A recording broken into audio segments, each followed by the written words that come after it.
faire. Ça, c'est selon le monde, mais pas selon Dieu. Utana ebandeli kino na ndenge mokili kosila nzamba kosika loko permettre ya côté. Vraiment les 50-50 c'est pour le monde. Mais il y a d'autres choses, bah tu vas confondre qu'on vivre bien, qu'on a une bonne manière, harmonie, il y a qu'on vivre dans ndaku. Soit mobile à cause en harmonie moko boina moi sinae. Mais peut-être tout ça qu'on profiter pour que non moi si wana zabu non harmonie na parité ça bilo komi balé. La parité pour moi ça vient du diable parce que Dieu ne connaît pas ça. Oh Marie Chapro ezali pona ba congolais. Marie Chapro ezali pona bangolais. Marie Chapro ezali pona bato nyonso boyoka yango bosalela yango. Marie Chapro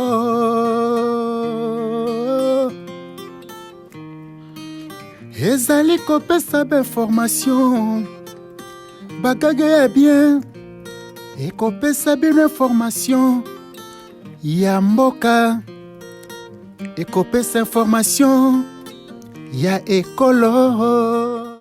Mesdames et messieurs, bonsoir par tout le monde entier. Bonsoir la bienvenue. Tu es toujours dans Marie Chapro TV, dans l'idéologie na biso. Ya tolobela makambo kandi ezalaka kandi tosalaka na pesi bino tuma merci pour na ko s'abonner, pour na ko tala ba émission, ba commentaire na bino et ça biso ba na Marie Chapro TV.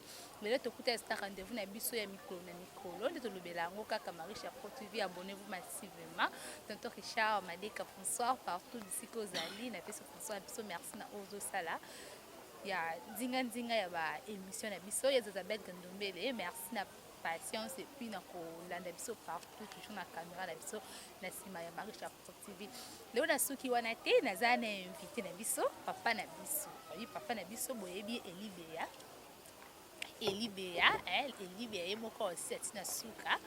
Tozana na plateau to kolobela mwandamu ya lisolo bwaza na moto kaba biso nyonso elongo to solola toyeba ya malamu na ya mabe na tiki ebongo te nazo kende mbala moko na pesi bonsoir. Oui, bonsoir charmante mademoiselle. Oh papa na biso Elibea o ayebiye na kombo ya Elibea o ayebiye te ayebiye na kombo pe kaka ya Elibea lelo parce que se présenter et plutôt balancer l'histoire de ça. Oui, merci mingi pour na inviter nga lisusu. Je pense que zamba la libosote vraiment c'est ngolo besoin mo mesana vraiment.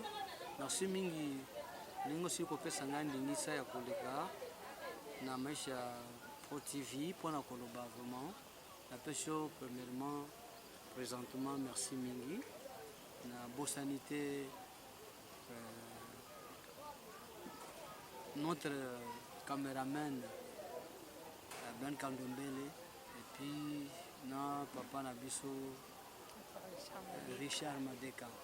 Vraiment, nous avons fait des musique, nous avons travaillé vraiment na kati na Maisha Pro TV. Et vraiment, merci, sans oublier notre sponsor boutique Nabiso, la combo ya El Grâce, maman José Chituka, famille Honda, vraiment passer Honda, question beauté, sans oublier Chibola,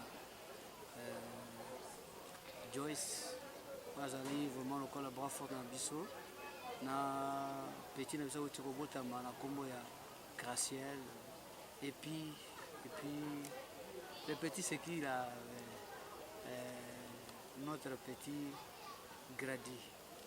Sans oublier vraiment batu nyonso balandaka biso bao balingaka penza émission na biso na musika pe na pembeni vraiment na pesi bino merci nzamba sunga merci mingi. On est qui pasteur na biso papa Elina comprendre ta bête si je vais bilele bon et peut-être ça outil hiver na ebi pété pasta au kangama na confinement a ozo na miki bien ni. Bon tout mesana kosala ba voyage mais le col côté vraiment confinement ezali ça me permettre de sauter tous à la carte toujours on a kini vraiment pour essayer de compter na ba msana biso. Mon yema ben na plateau bête ma ba tenyu na ma ba ke ya malili wana vraiment. bon eza mpenza elateli kaka eza lokola mwa style ya mutu na style na ye tosi tomesana nde omoni tobeti boye mutu na mutu na style na ye pasteur na biso elibeya ayeli biso lelo mpe na style na ye mpe tozolobela lelo sur la parité de la femme. Sur la parité de la femme, sur la parité de la femme à l'église, sur les plats divins. Les plats divins, moi on a parité wana. Parité wana et pas na biso et comment soit bika à la parité, mais bika à la parité 50-50. Au combien de bika à la parité, à cause ça coûte que la parité oh wapi on beta 50-50. Et le pasteur biso Elibéa a démontré biso la parité du vin. La parité de la femme sur le plat du vin. Pour expliquer, pour comprendre la parité de la femme sur le plat du vin. Pour comprendre, pour l'image que la parité est à 50-50 c'est l'État. Bon, merci. Merci, mine charmante. Si la parité, soit la parité, mais sur le plan du vin, sur le plan du vin, il y a un problème. Normalement, na bonzambe, na plan ya bonzambe, parité za la raté. Wana, au banda na Genèse, tin Apocalypse, au tika lokuta ta sika mon côté, au Bible, ils ont le basir la parité zate. La femme a été toujours inférieure à l'homme. La parité, c'est-à-dire l'égalité de la femme envers l'homme.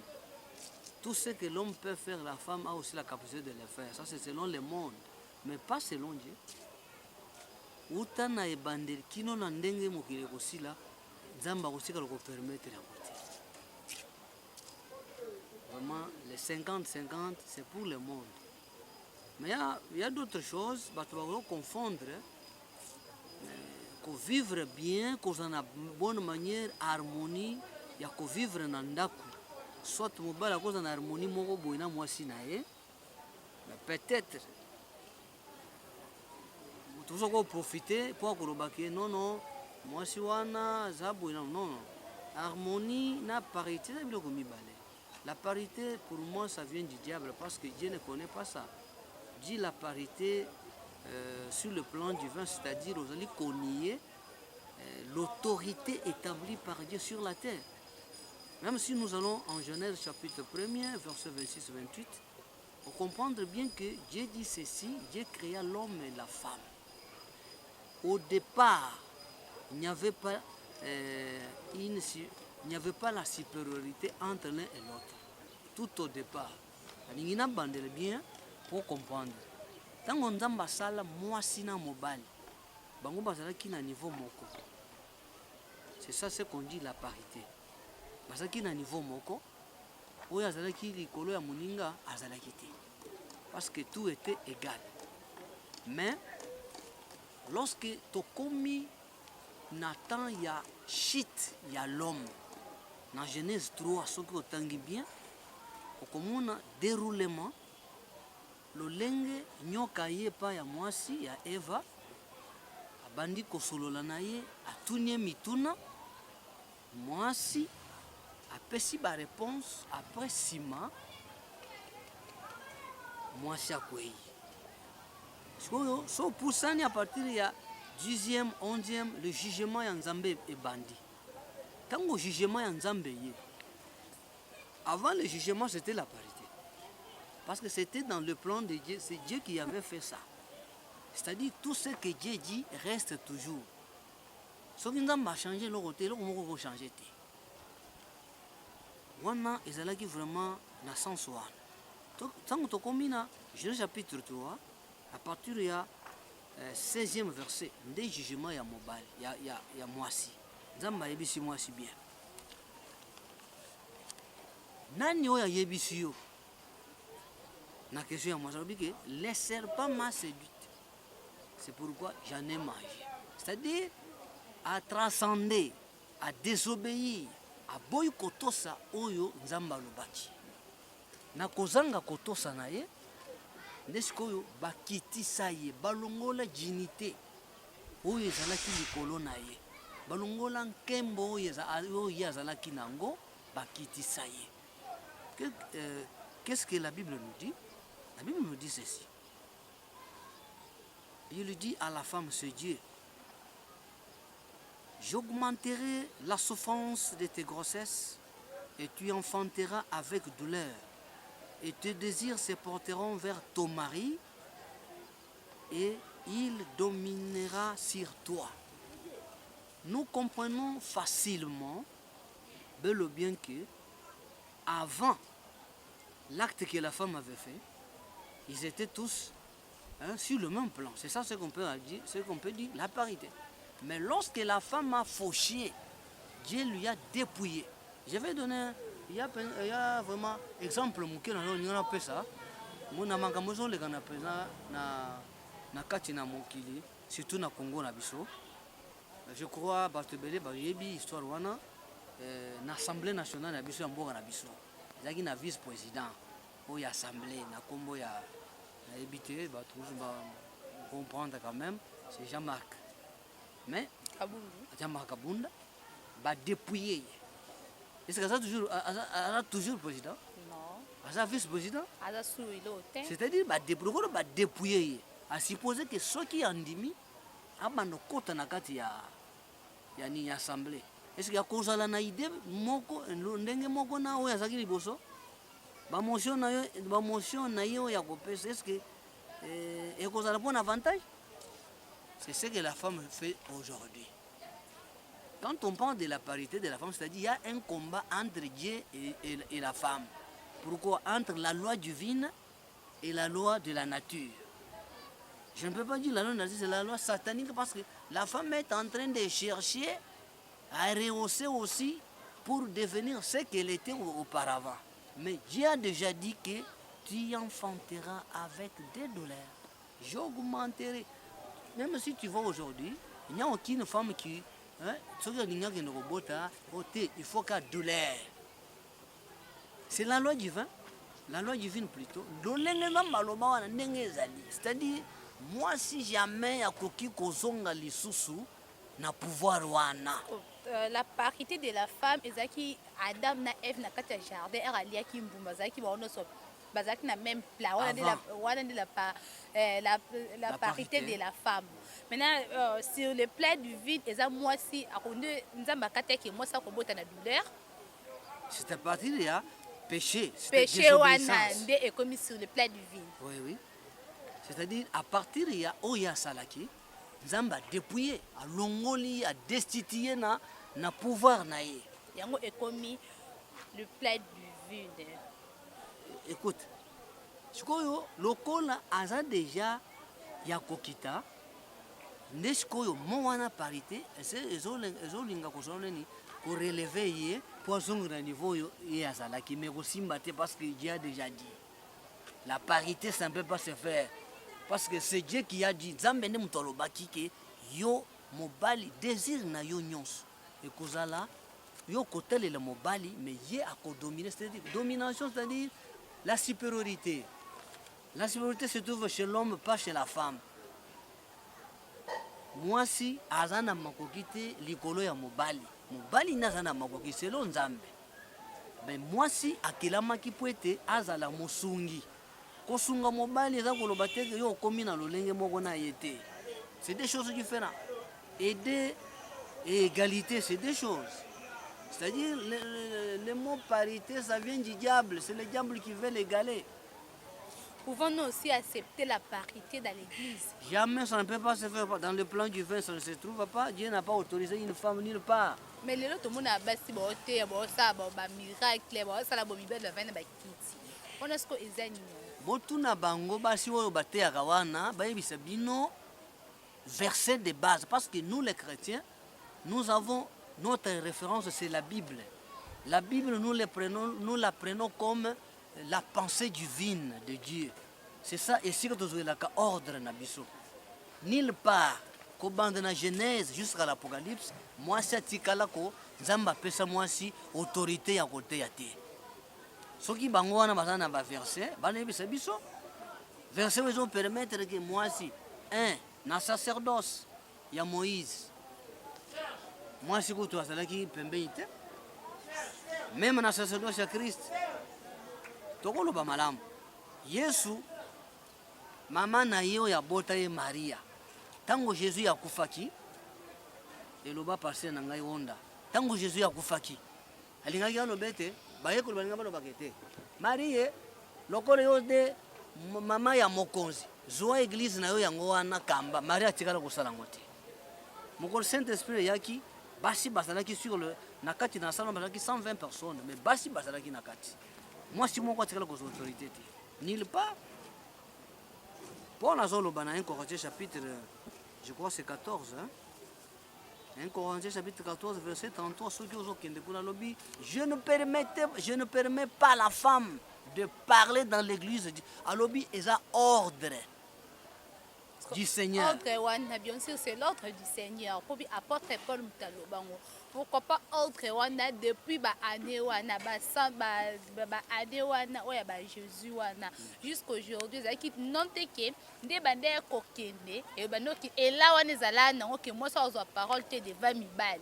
Kwani ti lelo esala mateska kana baluba ba no baluba ne bakonzaka bakonzaka basi c'est que Jésus azalaka na baluba pour le trouver normal moi ça temi ça ba miracle mibali ba vandi maintenant comment je peux conclure je peux commencer que na se poser ma question na ngamo kuna mi répondre ngamo non il y a l'occasion yoza pasteur ozana pouvoir wana au moins a commis nango a opposé puis bon likola mutu pas ya biki a sa kol pe mibali bazi ba vandi a mobile pas fuka maza sambeleli. D'où vient-il le pouvoir wana ya ko créer makambo wana? Charmante, je te dis nakati na musala ya Nzambe. Basali ya Nzambe bazali, basali ya Satana bazali. Et puis kobosa na teke to komi na tango ya suka. Na sina yebisa yo na ba émission to sala no mbala mususu ke to komi na tango ya suka. Disciple Jésus agoya. On est ba œuvre satanique. Dans quand une église du Seigneur, il y a ce qu'on appelle le ministère et les dons. Pour les dons, n'importe qui, à cause de dons, moi c'est à cause de dons il y a prophétie, moi c'est à cause de dons il y a miracle, moi c'est à cause de dons il y a guérison, à cause de bon de la peau na moto, ko bon de la peau na moto c'est cause autorité le et l'autre ils ont autorité na quatre église c'est le ministère.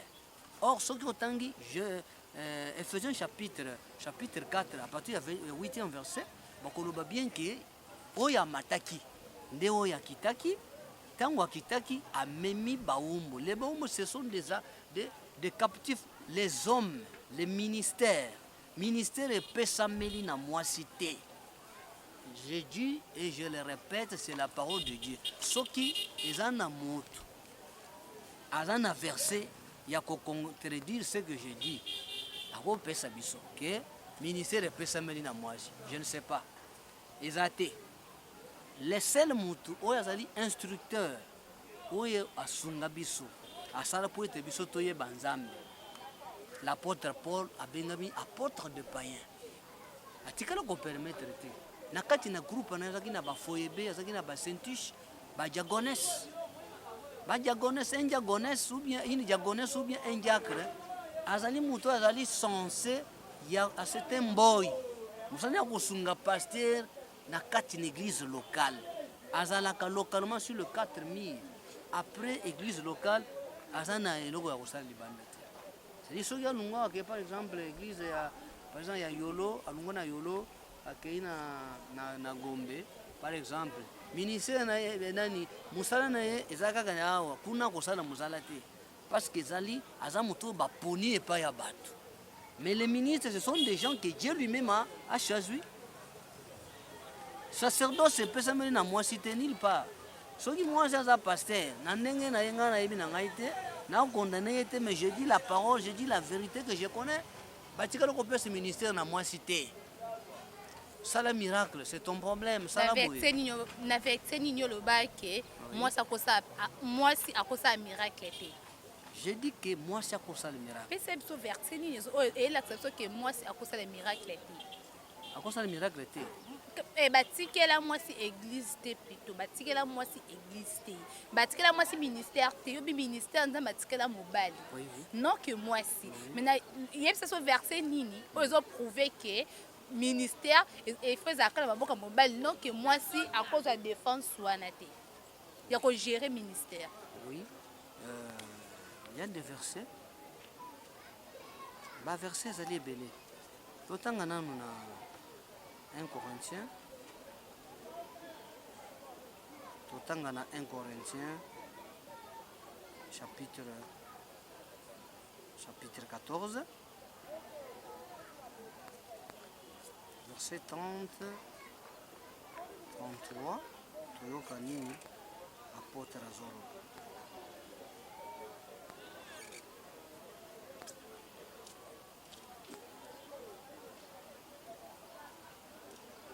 Tokei, balobi boy, tozobanda na 31. Vous pouvez, wana azopesa ordre sur les dons. Azo coordonner alobi.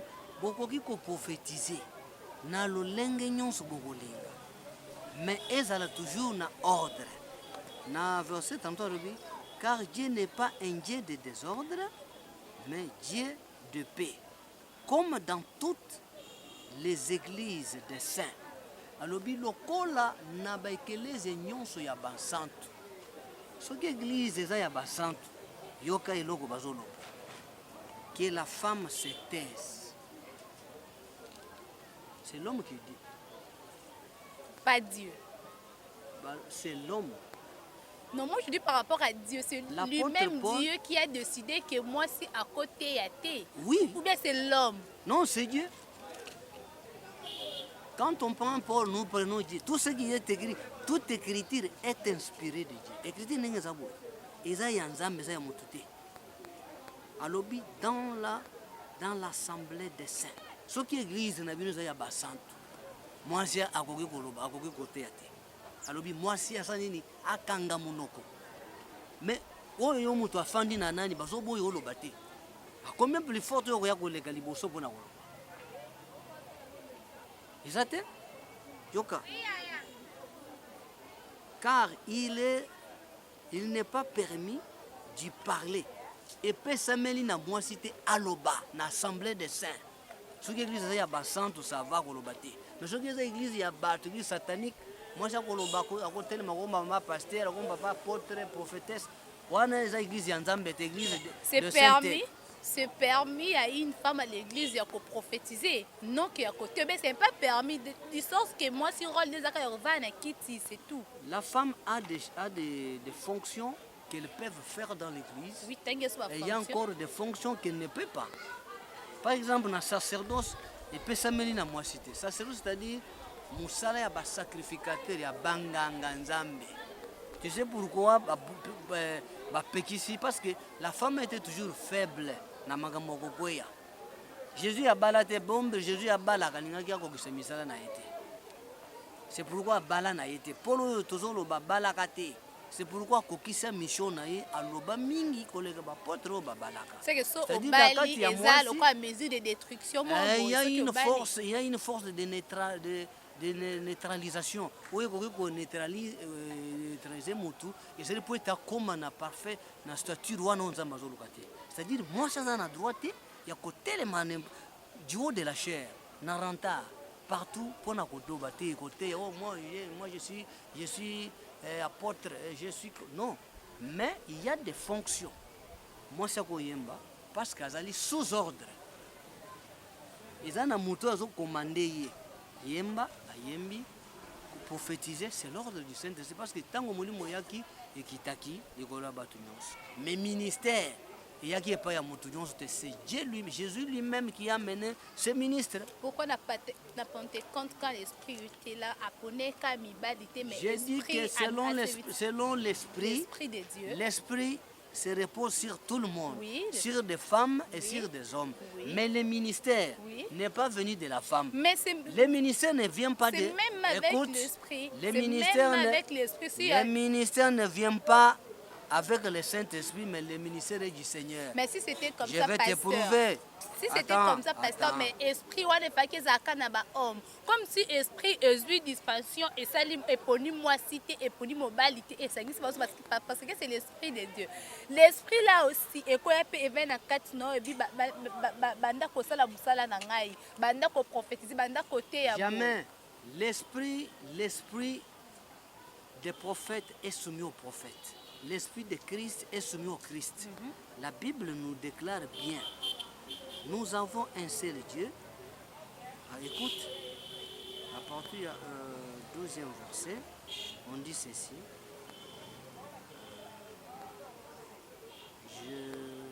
1 Corinthiens, chapitre 12. On dit quoi? Attends. Il y a l'esprit, il y a 3 choses.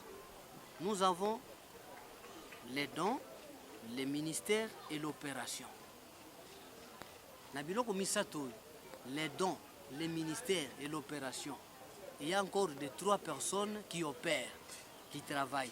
Les dons est venu du Saint-Esprit, les ministères c'est le Seigneur qui donne, l'opération c'est Dieu qui opère. Le Saint-Esprit, à quoi à saisir yo, au bandiko prophétiser, au bon de répondre à la limite na kati na biso. Mais quand le Seigneur vient, il nous donne les ministères. À son point, les ministères étaient donnés aux hommes. La Bible dit bien qu'il a fait les dons aux hommes, mais il a mené les captifs.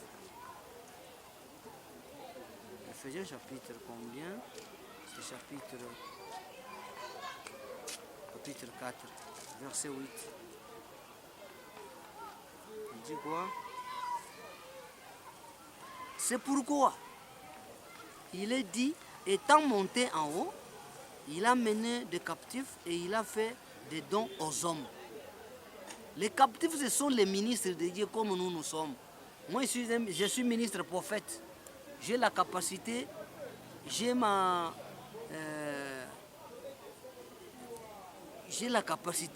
façon, tout qualité na ngai nyonso oyo nzamba pesinga nazana yango ya koloba ya kosala n'importe oyo ezali le musala nzamba. Nakoki ko permettre parce que un prophète c'est un enseignant de la Bible, un enseignant de la parole de Dieu. Moi je ne suis pas un sacerdoce et à Moïse, moi je suis de Christ, je suis un ministre de Christ. Il faut que je fasse l'évangile. Pour moi il y a évangile, tout défendre l'évangile. Balobi ndengeni. Il a donné les uns comme apôtres, les autres comme prophètes, les autres comme évangélistes, les autres comme pasteurs et docteurs pour le perfectionnement des saints en vue de l'œuvre du ministère et de l'édification du corps de Christ. Jusqu'à ce que nous soyons parvenus à l'unité de la foi et à la connaissance du Fils de Dieu, à l'état l'homme fait et à la mesure de la stature parfaite. C'est-à-dire, ministère, c'est un enseignement. L'ité, ce n'est pas mobile union sauté.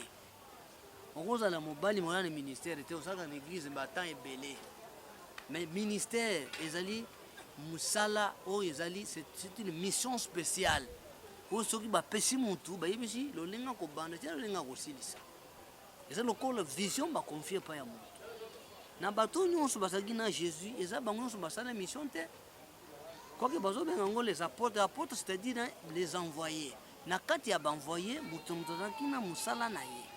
Il y avait des apôtres prophètes, il y avait des évangélistes, il y avait c'est-à-dire un envoyé. Moi aussi à quoi prophétiser. Moi aussi à quoi prophétiser parce que c'est l'esprit. Mais celui qui donne le ministère, c'est Jésus-Christ. Celui qui opère, c'est Dieu. Mais deuxième femme, il y a pasteur Nabiso, le pasteur Nabiso s'est retrouvé dans ma case. Non, parce qu'il y a déjà Kokamba, non? Moi, ce n'est pas un Kokamba dans l'église. Moi, ce n'est pas un Kokamba. Moi, je dis ce que je connais. Je défends ce que je connais comme la vérité de l'évangile. Mais ça aussi, c'est la gauche droite. Ce qui montre à la pasteur, prophète, c'est son problème. Ce qui, dans le Bible, l'apôtre a bien spécifié, elle a dit que dans les églises des saints, ce qui église, on les a bansan tout. Ah, c'est que l'église est tout. Ah oui, j'ai dit. Oh, Ce qui est l'église à bansan tout, moi, c'est à côté. C'est que l'église est tout. Ce que moi, j'ai dit, je répète. Et puis, nous allons reprendre la Bible, ça, là, hein, les Écritures saintes me disent. Oui. Dans l'église, il y a bansan tout. Dans l'église, bandalelo. Ce que moi si azote en église, l'église on est à bassan tout. OK. La parité est dans kati ya église, mais la parité est dans le monde parce que ce sont des termes mondains. Mais pourquoi mibali o bazala ba vandi na se basi bazote ya bon ba vandi et puis église c'est église mibali ebele et puis ils sont là assis basi bazote ya bona boye ba tshele ba maboko pourquoi ba réclamer ngo te ki batanga Bible na profondeur te. Yeba que dans ce siècle que nous sommes, Nathan il y a l'esprit d'aveuglement. Beaucoup sont aveuglés par les choses de ce monde. Mais moi, je ne peux pas être esclave à mon songolote. Là, je vais être esclave, aux similaires devant une femme, c'est quoi? Bah aveuglé ce qu'on est, moi je n'ai pas compris parler le Congo. Aveuglé, c'est-à-dire, il y a un système qui est envoûtement. Moi, je suis allé pourquoi? Et ça miracle était oh il faut que ça mutuna lola. Et ça prophétie parce que moi je na prophétisaka bien. Mais pasteur yo notre quand on travailler dans moi cité l'église. Moi, je travaille avec une femme. Un jour j'étais invité dans une église de femmes. Oui. Et cette femme m'avait dit que non, moi je vais laisser quoi? La direction et tu vas prendre la direction. J'ai essayé de na meka ki koranger. Na meka ki kende na vérité. Banolo ba n'importe quoi, na yebisa que moi avec toi c'est fini parce que c'est moi qui conduisais l'église. Ngane nous avons pas conduire, na bana ko sala tout coordonné, c'était moi. Maintenant on dirait que c'était ruse yango na kataki na ngai. C'est-à-dire pour bien dire, la femme n'a pas droit na kati na sacerdoce ou bien na évangile soit à ilobana nzambe, c'est interdit. La parité ne vient pas de Dieu. Mesdames et messieurs, monde entier partout, là j'étais avec notre prophète Élie, a expliqué comment femme a un espace l'église, la parité de la femme, non qu'à l'église. Parce qu'on va du genre de choses que parité, il y a l'église, maman pasteur, son papa pasteur a été, maman pasteur a été. Coalition, mais ça se fait pas. C'est pour cela aujourd'hui notre prophète a expliqué comment les choses marchent, comment la Bible déclare a décidé que moi si rôle neza mobile rôle neza boé. Merci sans oublier papa Richard Madeka. Na pesi yo merci oyoki maloba o ebi na kati ya papa na biso prophète Eli Beya de baloba loba kaka.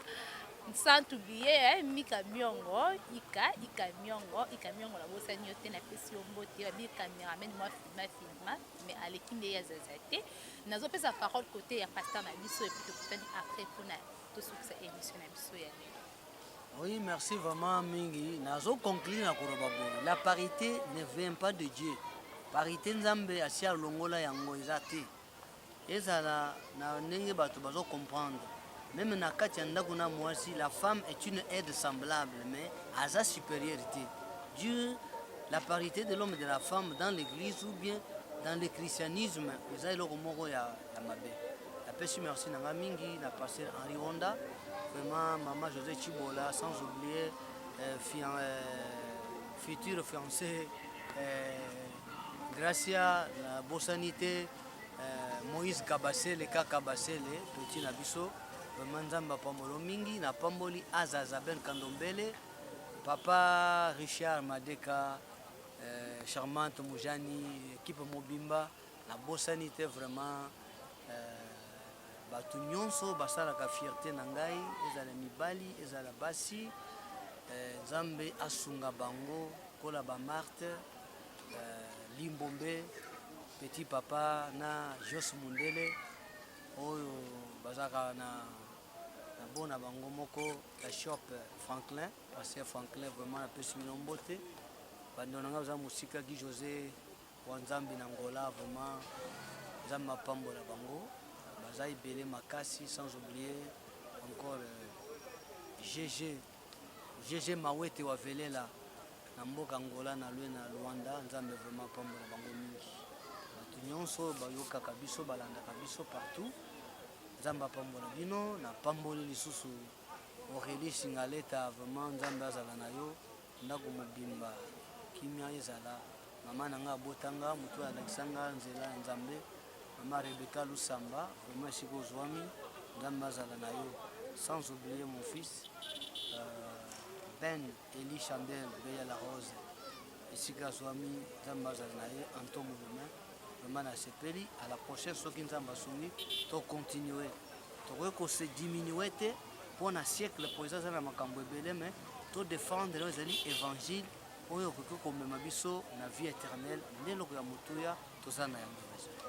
Merci. Ok, ouais, tu connais ce qu'il y a. Merci pasteur, merci pour l'occasion, parce que tu as toujours la caméra et Marie Chapeau TV et partout. Merci pour la deuxième fois. Là, je remercie à tout le monde, tous les gens, on a fait merci. Sans oublier la beauté de Prince Bonnet. Prince Bonnet, regardez-moi, Yamba à Paris.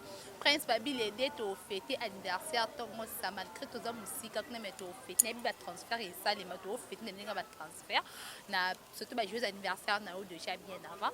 Sans oublier, Benjamin Toumba, mon vieux Benjamin Toumba à Paris. Yao yango wana na bosani yo te Elisabeth Gandombele na bosani yo pété ma fille chérie Joyce Chivola je te fais des câlins on a fait ça bisous belé ta tantine alinga comme casse je te fais des bisous ma chérie sans t'oublier la bosanité la bosanité Dieu donner Lucie là de donner Lucie na Congo la biso makambu de Lucie na Congo la biso makambu to kuta na prochainement toujours na Marisha Pro TV JPS. Merci. Prochainement, de Marie Chapeau TV. Yazaza. Prochainement, de Marie Chapeau TV. Lavez-vous le main. De vos sanitaires, lavez-vous le main contre Covid-19. Lavez-vous le main et puis protégez-vous et puis protégez les autres. Restez chez vous. Ne pas cacher malgré tout. Il y a un beau sénégalais. On va cacher les prochaines émissions. Prochainement l'émission, toujours là, pour continuer sur la parité et puis le plat du fond. Bye, au revoir. Oh, Marie Chapeau, ezali pona ba Congolais. Marie Chapeau, ezali pona Bangolais. Marie Chapeau, ezali pona bato nyonso. Boyoka yango bosalela yango Marie Chapeau